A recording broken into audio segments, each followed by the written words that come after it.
From the Hussman School of Journalism and Media at the University of North Carolina at Chapel Hill, covering the full range of Tar Heel athletics. This is Sports Extra. They say silence is golden, but in a fog, it's more of a mystery. Men's basketball went down to the wire against #1 Kansas in the fog. And women's soccer goes for their 23rd conference tournament championship. Good morning and welcome to Sports Extra. I'm Hunter Caparelli. And I'm Julia Thompson. Thanks for joining us. The UNC field hockey team made the trip to Winston-Salem with one goal in mind, securing their 8th consecutive conference title by beating Boston College. Sophomore MVP Charlie Bruder wasting no time scoring off a penalty corner in the 16th minute to give the Heels an early lead. Just 10 minutes later, fifth-year senior Ciana Ricardo netted her first goal of the season, extending the advantage. UNC continued to pressure the Boston College defense, earning a penalty stroke converted by Sana Hawk, her 9th goal of the season. With the clock winding down, Riley Heck sealed the victory with a shot that trickled into the bottom right corner. A late goal by BC made the final score 4-1. The Tar Heels return to Chapel Hill with their 27th ACC championship trophy and now prepare for what would be their 12th national title. Charlie Bruder is a beast. It's so nice to have her threat on that corner because a lot of teams, when they think our corners, they think of her, and so we can use her also as a decoy. So I think that's really upped our corner game. It's surreal. I mean, there's no better way to describe championship feeling. I mean, that's what Carolina's thing is. I mean, University of National Champions, so that's what we always go for. This is one step closer to that. Charlie Bruder was named tournament MVP after scoring 5 goals across the team's 3 games last week, tied for the second most in one tournament in conference history. This final goal against Boston College was her 26th of the season, tying for the 8th most in a single season in Tar Heel program history. Along with Bruder, 3 other Heels made the all-tournament team. Midfielder Sana Hawk, back Kelly Smith, and ACC Player of the Year Riley Heck. Their standout performances contributed to UNC's success in the tournament. And speaking of UNC's success in the tournament, I'm excited to be a part of Sophia's line today for the breakdown of the ACC Championship. Sophia, thank you so much for having me. Julia, thank you so much for joining me. And I'm excited to have you here today, almost as excited as I am to break down what an incredible season this has been for the field hockey team. We just won our 8th consecutive ACC championship, and we're officially at an 18-0 record. That's absolutely incredible. I know that we've had an incredible season, but can you go through what made us get to this point? Of course I can, Julia. So starting with 73 goals this season, an incredible number to demonstrate the incredible skill that our girls have. And on top of that, 366 shots. Incredible. What a huge number. Absolutely insane. And on top of that, the girls have had 67 assists, 37 saves, and they've taken 167 penalty corners. I don't know much about field hockey, but I do know that penalty corners are really important in the game. I know we had a bunch on the game Friday. Can you tell us a little bit about that? Of course I can, Julia. So we had 16 penalty corners this Friday, which was a record for the Heels this season. And the tournament MVP, Charlie Bruder, started us off with the first one. So here we're going to see that Bruder's going to take the corner up here at the top of the circle. She's going to shoot that ball straight back, and it's going to flick off the keeper into the goal. I mean, that was really just right off of her. So how does that happen? How did she get that power to get it into the goal? Bruder is known to have a rocket of a swing, and that allows her to send the ball straight past those defenders and for the ball to be able to manage to go over the keeper into the goal. That's absolutely incredible. I mean, I know that Bruder is one of our best players, and she is such a good field hockey player, but I also know that Ciana Ricardo was a big part of the win. Yep, Julia. So Ricardo made our 2nd penalty corner of the game, and this one's going to be a little bit different. So we're going to receive that corner, and they're going to do a quick little slide pass to Bruning, who's lying in wait right there. And now the defenders are going to rush towards Bruning, expecting to see the same thing that we just saw from Bruder, a rocket straight into the goal off the corner. But that's not what we're going to do. Instead, we're going to send it to Ricardo, who's lying right outside the crease, and she's going to shoot it straight past the keeper into the goal. I mean, she looked like she was at the perfect spot to make that goal. I mean, how was her positioning? How did that impact that? Well, she was right outside the crease, which is the perfect spot to be, especially if the defenders get pulled out as we see they do here. So most of the defenders are focusing on Bruning, who's out here with the ball, which makes it perfect for Ricardo to make that goal. I mean, they're all such talented girls, and I'm so excited to see what they do moving forward in the NCAA tournament this weekend. Thank you so much for having me, Sophia. Thanks for being here, Julia. The NCAA Tournament Selection Show was last night, and it's official. The only undefeated team in the nation, the Carolina Tar Heels, are the #1 overall seed in this year's tourney. UNC will host the play-in round, first round, and second round. The Heels will play the winner of Delaware and Fairfield in the first round, and if they win, will play either Maryland or Duke. And then #4 seeded North Carolina Tar Heels took on #3 seeded Florida State in the ACC Championship Final at Wake Meg Soccer Park on Sunday. The match started with early chances for UNC as Maddie Delene's shot in the second minute was saved by the FSU keeper. Delene had another opportunity in the 14th, but again, FSU kept it out. In the 32nd minute, UNC took the lead after Kate Fossey converted a crucial penalty kick. But just 2 minutes later, FSU equalized through Taylor Suarez's rebound shot off a corner kick. With the score tied at 1, the Heels regained the lead in the 43rd minute with Fossey heading across from Bella Sember. But in the 63rd, FSU's Taylor Huff slotted home a penalty kick to make it 2-2. And just 4 minutes later, Rihanna Hudson scored the go-ahead goal, giving Florida State a 3-2 lead. Despite late pressure from the Tar Heels, the Seminoles held on for their 5th straight ACC Tournament Championship victory. I mean, look, it's kind of cliche, right? Like every single time you're trying to get better and better and better, and the team does, and you see individuals grow. You see some games individuals take steps, and sometimes the team takes steps. I think throughout the year we saw individuals grow at different points. I think this tournament is where I saw the biggest growth from our team. 4 Tar Heels made the ACC Women's Soccer All-Tournament team. Linda Allmark made it thanks to her strong performances, specifically against Duke when she scored the equalizer. Maddie Delene created plenty of chances and drew a penalty to open the scoring for Carolina against FSU in the final. Trinity Armstrong played in only 2 games after her return from the U17 World Cup, but she still got onto the team thanks to her goal line save against Duke and later her game winner to send UNC to the final. Kate Fossey rounded out the team for Carolina. She scored multiple goals 4 times, her last multi-goal game coming in the final against the Seminoles. Dorrance Field will be the preview site of the Women's Soccer NCAA Selection Show at 4 p.m. later today. Our reporter Caroline Routh is live at Dorrance now. Caroline, talk to me about this team.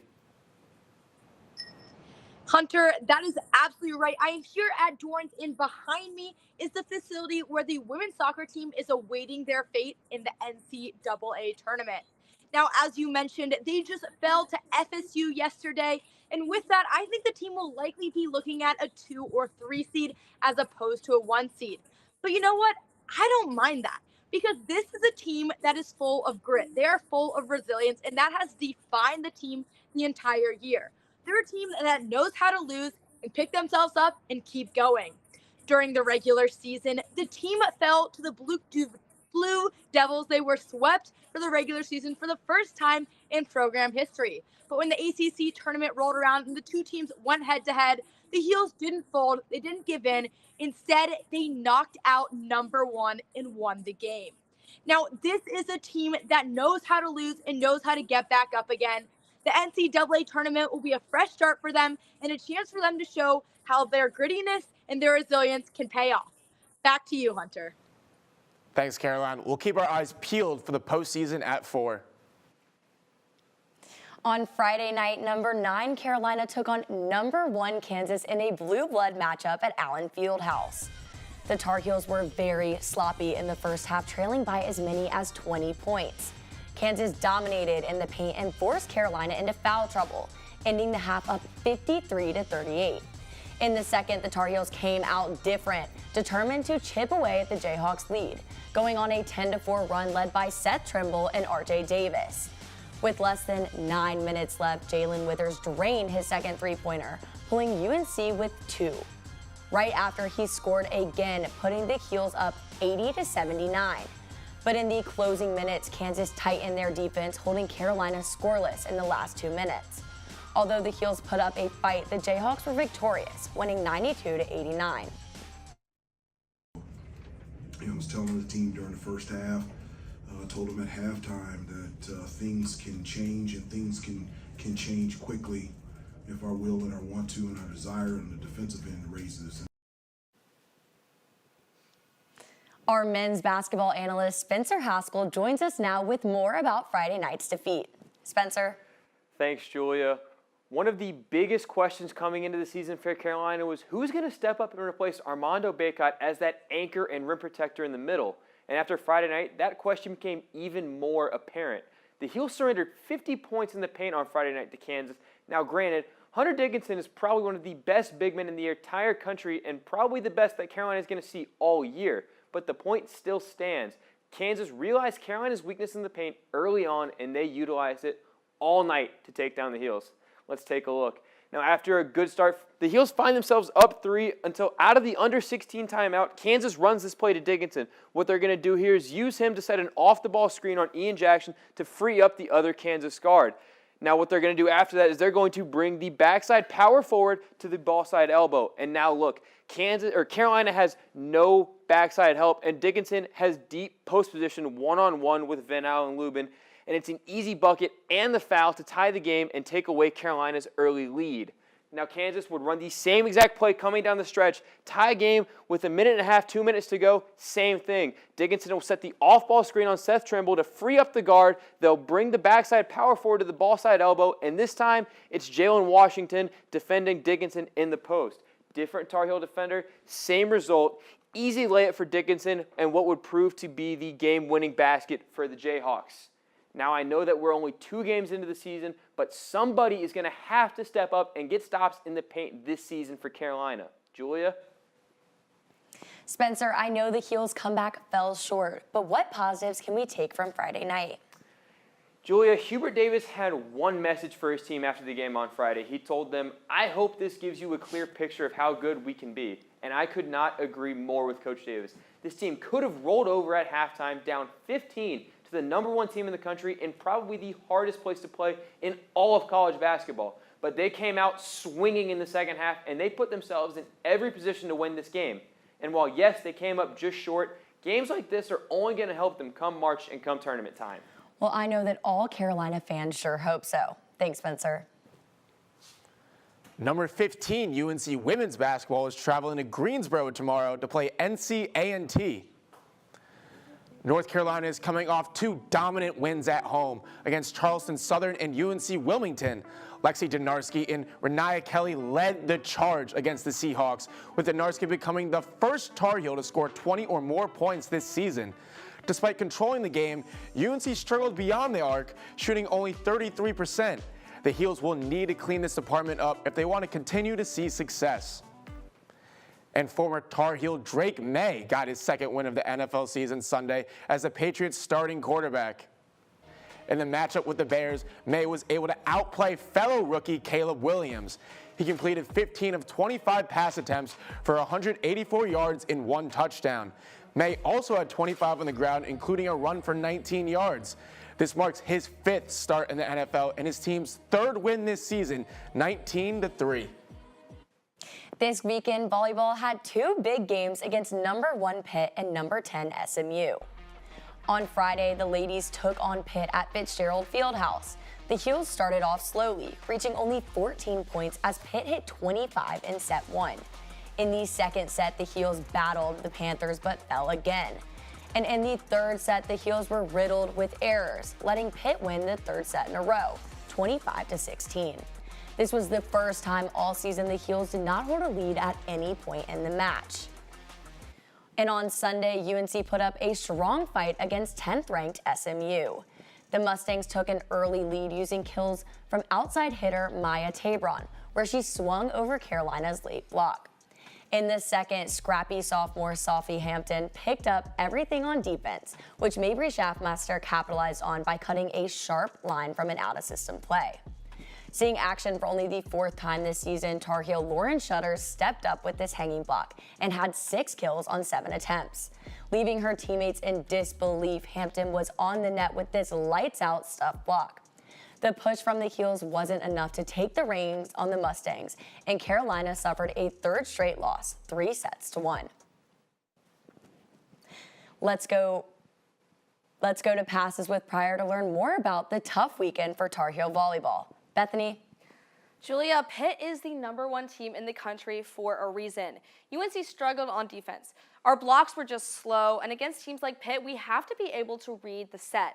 But it's incredibly difficult against first-team All-American setter Rachel Fairbanks. Fairbanks is so good because it's impossible to read her hands. And I've talked about UNC's versatility on the front row this year, but Pitt has a versatile lineup.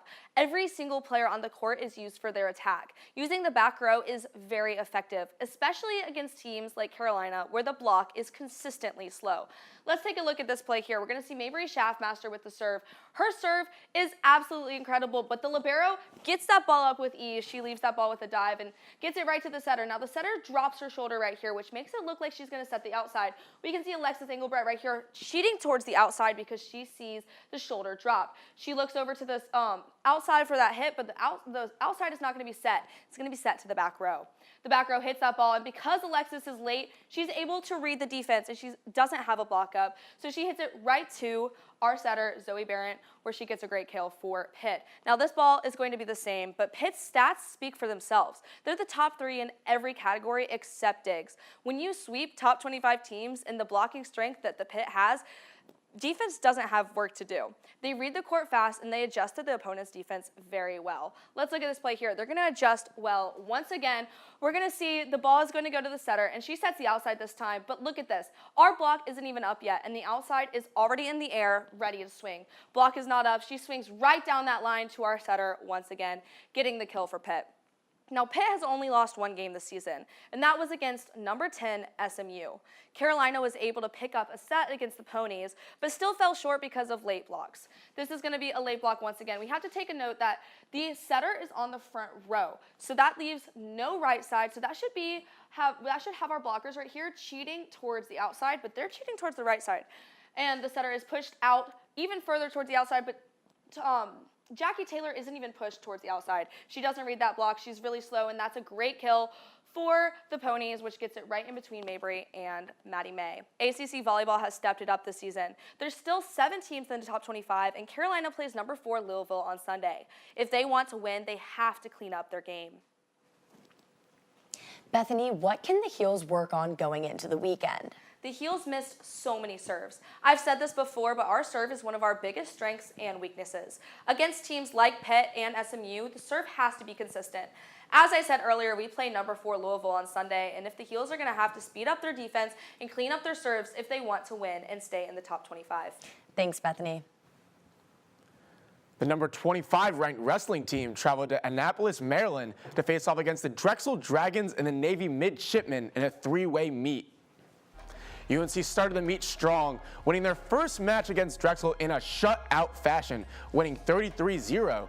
The Midshipmen put up a much closer fight, but the Tar Heels were too scrappy. Their performance was highlighted by number 6 ranked Lachlan McNeil in the 149 weight class and a 19-4 technical fall against Navy's Cayman Smith.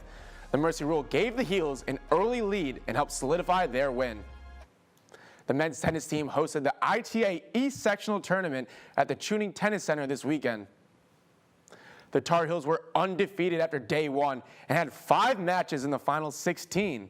The doubles pair of Patrick Schoen and Logan Zapp fell in the semifinals, but the pair was able to end on a high note, winning the 3rd place match and securing themselves a spot in Texas for the NCAA championship.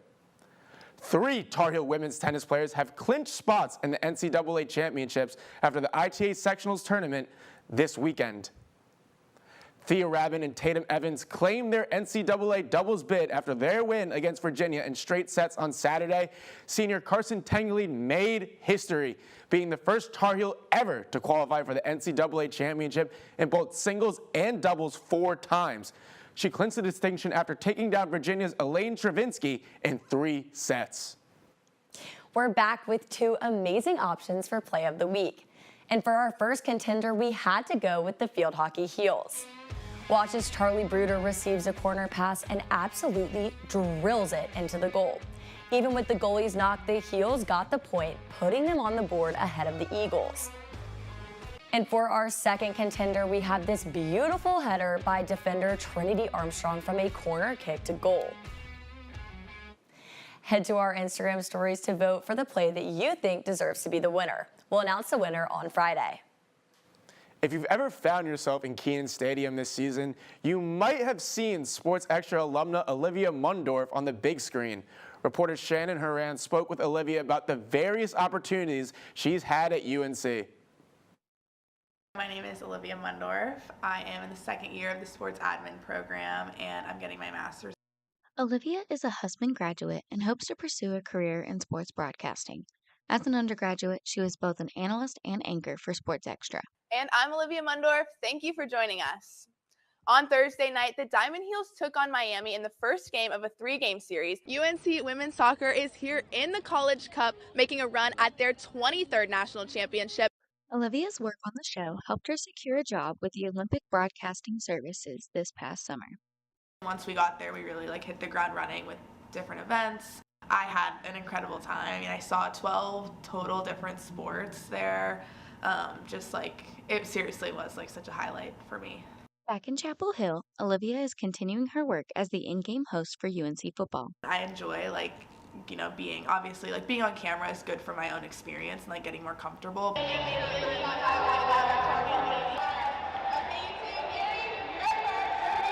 When she isn't on the football field, she can be found in the press box of Karen Shelton Stadium as the PA announcer. You're announcing in-game updates, you're doing score updates, starting lineups, sponsorships. It's good practice for my voice. Whether it's Sports Extra, the Olympics, football, or field hockey, Olivia is working toward her dream of becoming a sideline reporter through her opportunities at UNC. I'm Shannon Horan reporting. Julia, I love seeing former Sports Extra anchors out in the world doing great things. What do you think? I mean, there's just something about Sports Extra and the sports media pipeline. And Hunter, I think that one day someone is going to make a package on you.